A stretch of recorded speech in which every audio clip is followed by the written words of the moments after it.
decide. So I think it's very difficult for any reader, professional or not, to actually go out and formulate on that. I think you might agree with me or not, but you have to be really, really careful. Because when people say to me, oh, a reading could never forecast anything or can be predictive or can forecast that, anyway, it's very rare that it does, but I believe that tarot doesn't lie ever. It might get muddled up if you're pushing it, or telling you to stop asking if you're asking the same question too many times.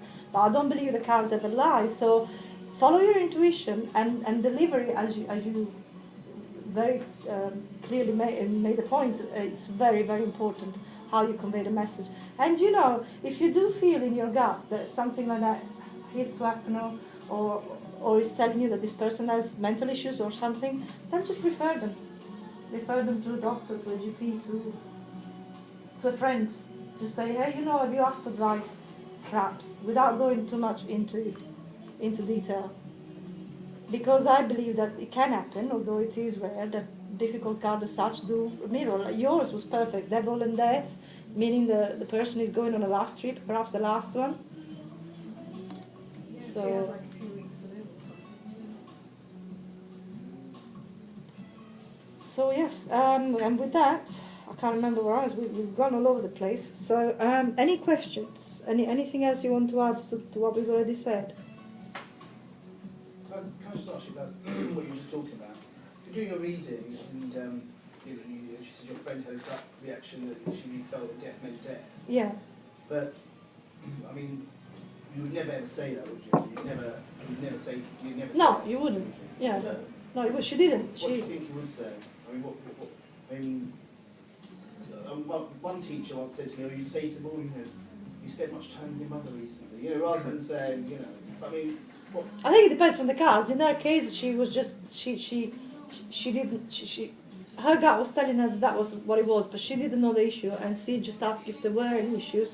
To which they said, no, not really. We've had a few problems, but you know we're trying to get over them. And she really felt that the person was going to die, but then she didn't say. No, she just kept it fairly general, only to learn afterwards. I wouldn't say.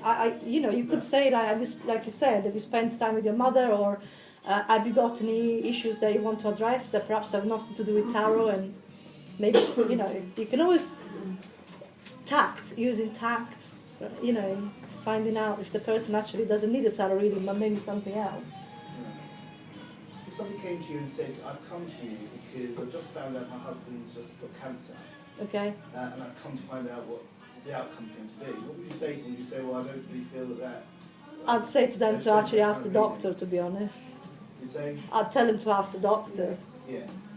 I mean, if she'd come to me for an alternative treatment, or say, my husband's got cancer, would back flower remedies work? What does the tarot say? You know, then I could say, well, let me see if this treatment, maybe I do a reading on the treatment, if it would be okay for your husband. But if she's asking for a cure or for an opinion, no, I'm not a doctor, so I wouldn't give it, personally. And relating back to obviously you had that intuition that someone's going to pass over. As much as obviously we feel that we are as best as what we can, I don't feel it's our position to actually say it. I think at the end of the day, what you can do is make things in place to be comfortable, and you could say something, I don't know, but you know, yeah, again, there's obviously delivery, but you know, I would say in any aspect, I would never go into that situation. And also you should be protecting yourself as well from that, because that's when you're emotionally getting involved. So, you know, to have that intuition that someone's going to pass over, that's a very intense situation to be in.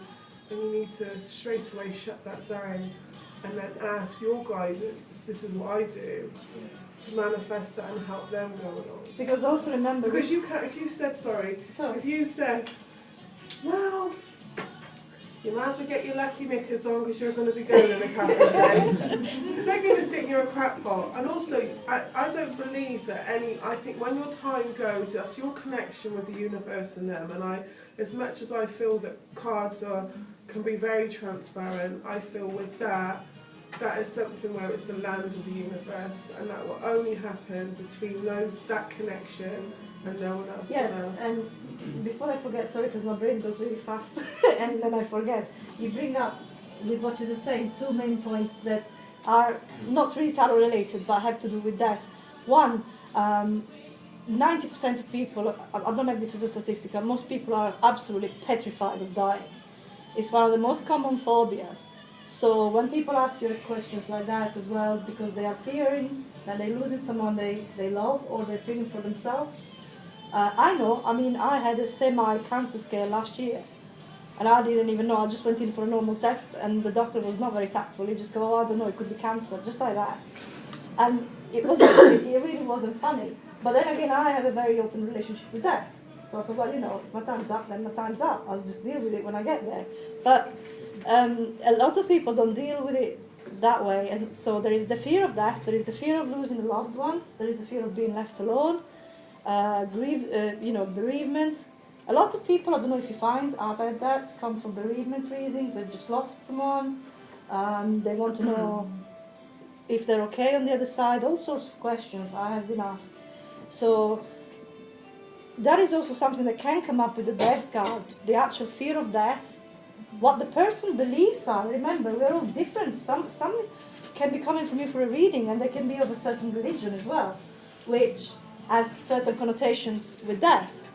Some of us can be Catholic, Muslim, or what's not. So everyone has different beliefs.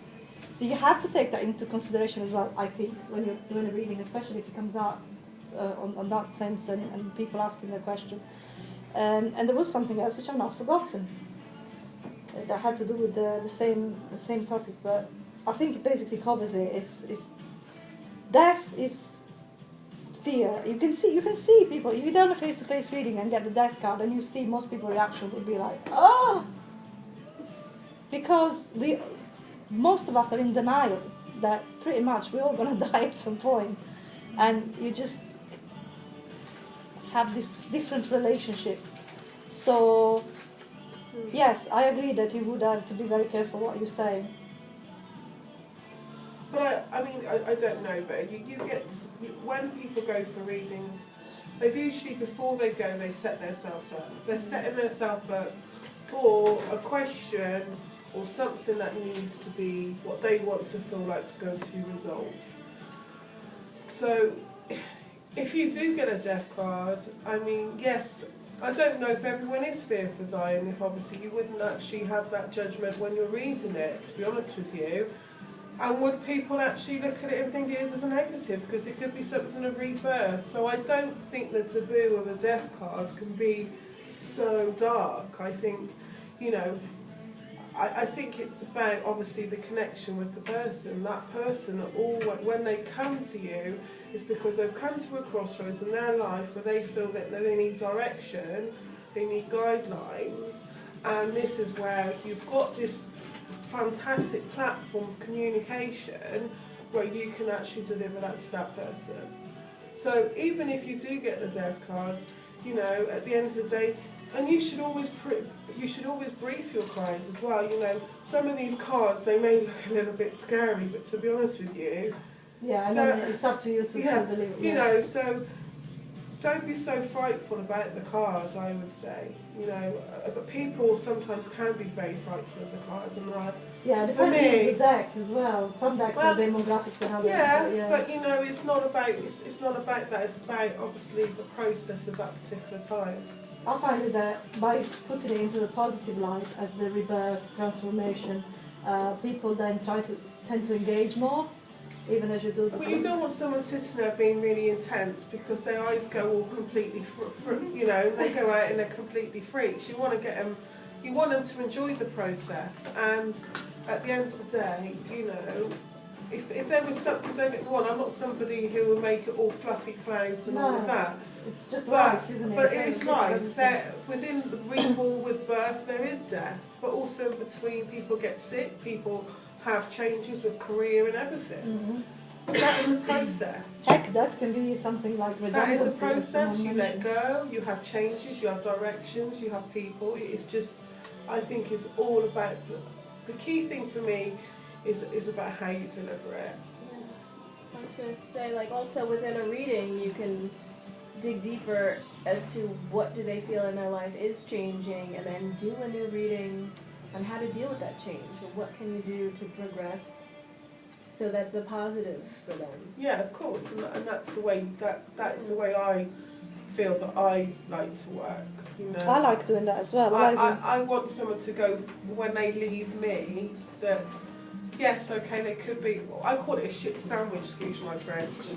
Oh, You know, when you got real nice bread and real crap filling, that's a good sandwich. So, you know, you have to give them the bad stuff, but always when they leave, always leave them on the goods, so they can actually feel quite, you know, refreshed. Because there's nothing worse if you've got someone walking out through the door and they actually feel shit. Or more confused. Yeah, more confused, you haven't helped the situation. But I always ask them at the end, is this actually made anything clear for you, or is there anything else that we'd like to touch on before we go? You know, because if you are... It's about empowering them, not you, in a sense. Well, it's actually covering their expectations, and it's also, you know, making sure that these are people's feelings, so you have to make sure that when you do it, is that you are the one who has to make sure that they do feel content and, you know, happy when they leave. Yes, you know, it's very important that they do it, because there are people out there who actually just do it, bombshell. Oh yeah, that's you know, that shouldn't be the case. Some people have no empathy whatsoever. No, they don't. So yeah, I agree with that as well. And they're the ones that get that. I think I mean yes, totally agree. So I've actually noticed that quite a lot. It's quite important how you feel about death yourself. Like I've never been scared of death. It sounds weird, but I always felt death is not something like my own fate, very like faithful companionship.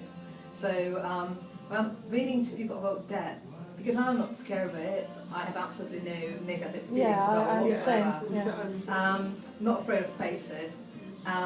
Then when I'm speaking about it, people can somehow sense it from me, and then somehow the feeling that I'm not afraid of it, I just... Well, yeah, because I feel like really it. for someone, I get excited if I see that, because I like the cards, and it's usually about changing and transforming. So you convey that message. You can pass it's it. not negative. If you feel bad, like I think it's good to have this feeling sorted yourself first, and then basically you can pass it to other people, pass it to find like death, physical or... See where you're coming from, because if you were a reader that had an intrinsic fear of death, say, possibly you could empathetically pass it on if you're... Yeah, I can see it could be a negative it would be, impact and in energy. I mean, it's like anything, positive reflects positivity, negative as well. You know, you have if you're having this negative... Yeah, you need, and also when also yourself sometimes needs to have a reading, you need to be cleansed and protected. So if you're having a bad day, I make sure if I'm having a bad day, I won't do any readings. You have to make sure yourself that you're grounded, you're protected and you're cleansed, because you can actually reflect some of your energy onto that reading, onto the cards. Yeah. So yeah, absolutely. And which is why I was saying about the phobia. I mean, I'm not saying that everyone is completely phobic of death, but I have loads of friends that are. Some of them speak about it, some don't. You know, some are absolutely petrified, and it could be the fear of being ill or what's not. It is statistically a very common phobia. People don't like change. People like to kind of move along and be secure and reliable, like routine. So when things like tower, death, etc., come in life, which they do, because like you were saying, it's life, you know, you got ups and downs and all sorts, then you need to convey it in a good manner. And being positive, having a good relationship with death, I think helps, because you're conveying it as a positive manner. The person is looking at you, they're looking at you somehow above, because you're doing the reading for them. If they see you react in a very positive way, and you're like, oh yeah, that's, you know, then that's positive for them too. Yeah, so like there's always a connection, because also they're listening to you, so it means they're trying to subconsciously, consciously trying to tune to you, and then you're reading for them, so obviously they're trying to tune to them. So I think in this connection you can also pass a few good things to them. Like as a tarot reader, obviously, you should have more extent